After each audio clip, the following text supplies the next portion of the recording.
Okay, so we start off at the beginning, our journey. When we came here, we were awakened, excited, enthused, curious, and challenged. I guess I think we've sort of taken, as you said, a different angle to what we were supposed to do.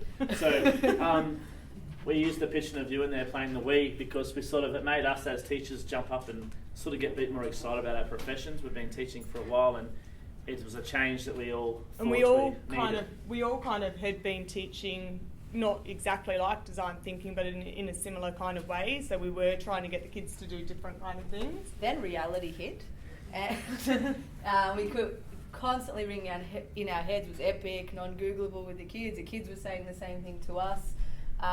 This is where the dip in our emotion graph would have happened, where we thought, oh my gosh, I don't know how to ask these higher order questions, and do I even know how to teach that? And I had to go find out. Things that we noticed in this stage were when the kids were immersing them in things, also that there was an increased engagement and there was an increase in their actual independence to do things.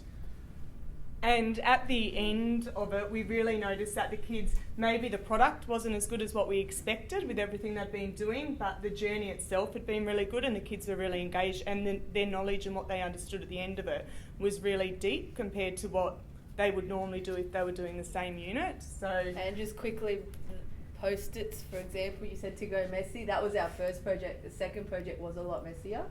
So that was just a small but important thing. This was our unit, Fair Go Mate. So it was about fair go in Australia. So we looked at things like stolen generation, women's rights, all those sorts of things. Rights of children. I'm also into government. It crossed over lots of KLAs. We had history. We also tied into maths. We had they created board games looking at rules being fair. And also across English, doing persuasive text because we looked at government in this unit as well. And poultry. And this is how we feel now. This guy's cool. This is how we felt now after it, and how in our teaching. So that the kids, their understanding is a lot deeper. They're working together a lot better. Independence, more engaged. I've got a pretty tough class, and the behaviour in my class has changed significantly since there. I've changed the style of the teaching, the enthusiasm, the skills, and there's obviously room for growth. Yeah, but But getting there. We really thought like a lot of the skills that they've got from the design thinking is really good, like all the technology. And these are some examples of what we've done. This was a natural disasters unit, but this was the second time around. This is the board games area, and we went through heaps and heaps of prototypes. This group here in particular, a group of boys who pretty much do nothing, and this was probably about the 8th version of theirs. But in our first project, we only allowed one prototype and ran out of time. And after this session, all the grade 6s came and played the board games, and we had a diary room like my big brother with a Mac set up, and they recorded their reflections about each game.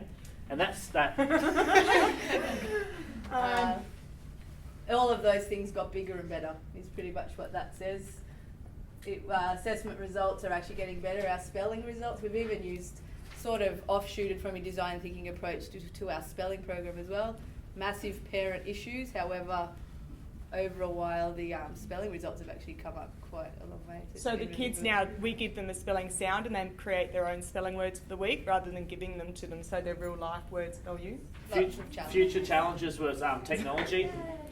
We had one iPad for each room, so that was tough. We had a little bank of laptops that we can use an hour a day, but about 6 out of the 12 of those work. We had a bit of trouble with our planning, meeting our school planning requirements. Our teaching styles, we were challenged originally because we were used to the old... And we thought we'd taken a step back and Yeah, sorry, you go. But we weren't. And it wasn't until the second and third project that you go, was a control freak still. Yeah. And this is how we try to share what we're doing in our class with their school so other people can see what's happening in our rooms. Tina had a Twitter wall in her room and a big iPad screen as well. And the kids write what they've been doing and learning about each week, and it's displayed on the window for parents to have a look at. And normally with presentation of things that you're learning about, the teacher takes too much control, whereas kids did it. They went and got dirt and water and stuff and painted all. We gave them like a window of the room each, and that was your space. And for the future, things we need to improve on with our class, we thought was the questioning. Like we were talking about earlier, our questioning still is really poor. Ours and the kids.